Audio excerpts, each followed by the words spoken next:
Hello brothers and sisters, welcome to Dangerous African Confession, where truth cuts deep and secrets are exposed in the rawest form. In a world where power can be bought, manipulated, and stolen, one woman's life would change forever when she encountered a prophet who promised salvation. But what he offered was far darker than she could have ever imagined. This is the chilling confession of betrayal, manipulation, and a curse that threatened to consume her very soul. Stay tuned as we unravel the twisted secrets hidden behind closed doors. Hit that subscribe button and turn on notifications, because you don't want to miss what we upload on this channel. Now let's get to what we have for today. You think you know what it's like to be lost, to feel as if you're walking through life with no direction. But you don't truly understand until you're in the kind of pain that erases your sense of self. I wasn't always like this. I wasn't always broken. There was a time when I thought I could be someone. A successful woman. I had dreams, ambitions. But somehow, they slipped away from my hands just like that. My relationships failed, my career was going nowhere, and I felt like a stranger to myself. I didn't know where to turn, and I decided to start searching for answers to what I was going through at that time. And during my going from this church to the other seeking the face of God, that's when I met this prophet. I knew my problem wasn't something small. Even though I couldn't pinpoint exactly what was happening to me. So, I decided to search for a prophet who can reveal to me what was going on in my life. At that time, honestly, I didn't care what the world thought. I just needed something to hold on to.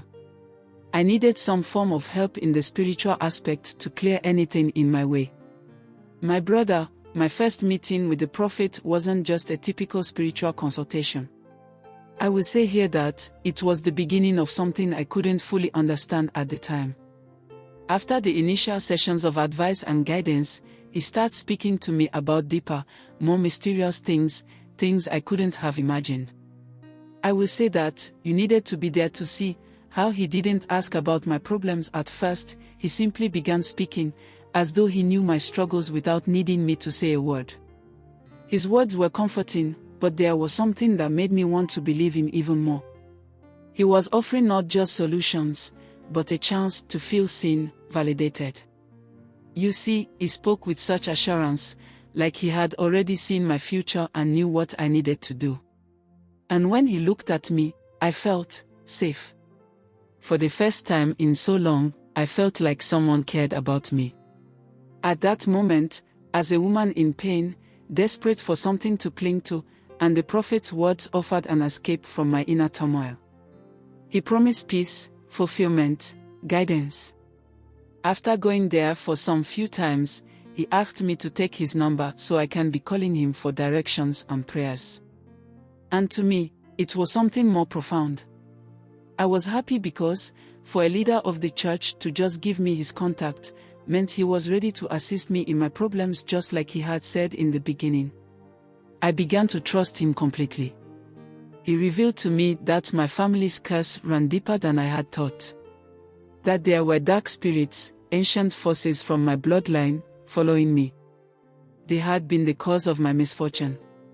And if I truly wanted to succeed, I needed to be freed of these spirits.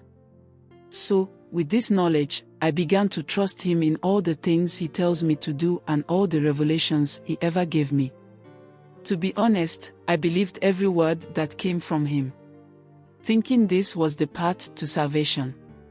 So, after about some time praying with him, the prophet suggests that certain rituals would help me cleanse myself, offering to guide me through them in the safety of his guidance. So, as I was so much desperate for change, I agreed without question. He said the rituals would be difficult, but necessary. That they were meant to protect me, to sever the hold my family spirits had on me. I wanted to believe him. I needed to believe that there was something I could do to change my life. He asked me to come and sleep in the church for some days so that he can guide me through prayers and rituals for me to be okay. Since the place was the church, I didn't think bad of it in any way. So, at night, when the world was still and dark, the prophet would take me through strange ceremonies, things that felt unexplainable, foreign, even unsettling. Each ritual was framed as a way to purify me, to rid me of the spiritual chains that had held me back. After the third day of me being at the church, he told me that I will need to go through the proper purification, and that will be done in one of the rooms that is in the church. So that day, when I entered the room for the first time, there were chants, incense, dark rooms with dim candlelight, and unspoken words that seemed to stir something inside her, something that at first felt liberating. You see, my brother, he would have me sit in darkness, surrounded by incense and strange symbols. At first, it seemed harmless, a way of cleansing the spirit.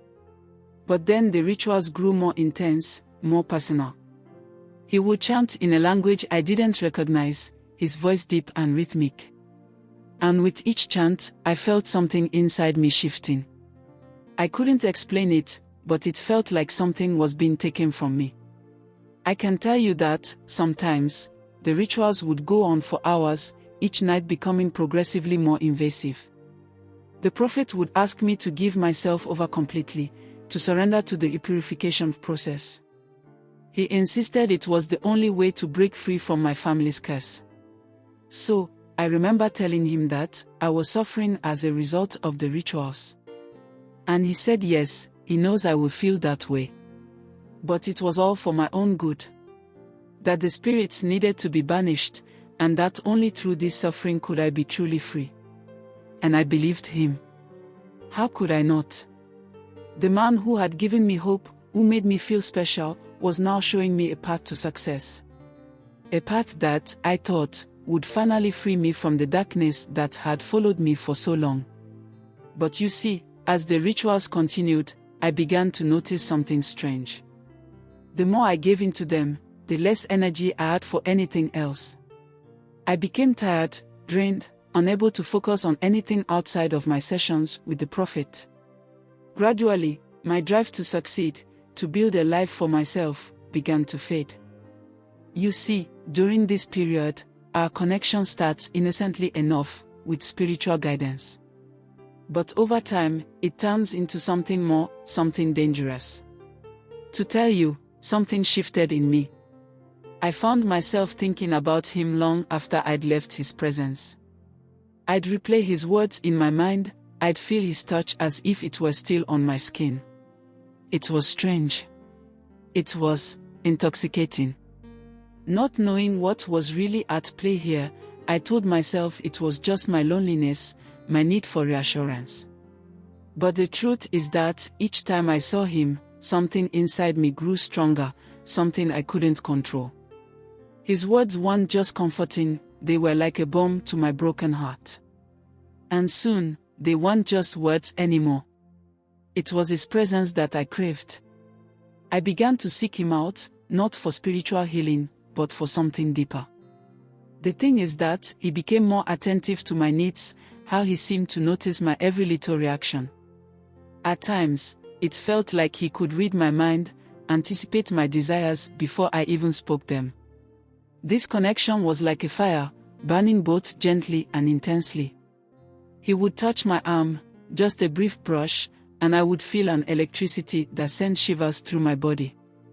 And when he would smile at me, it was like I was the only person in the world.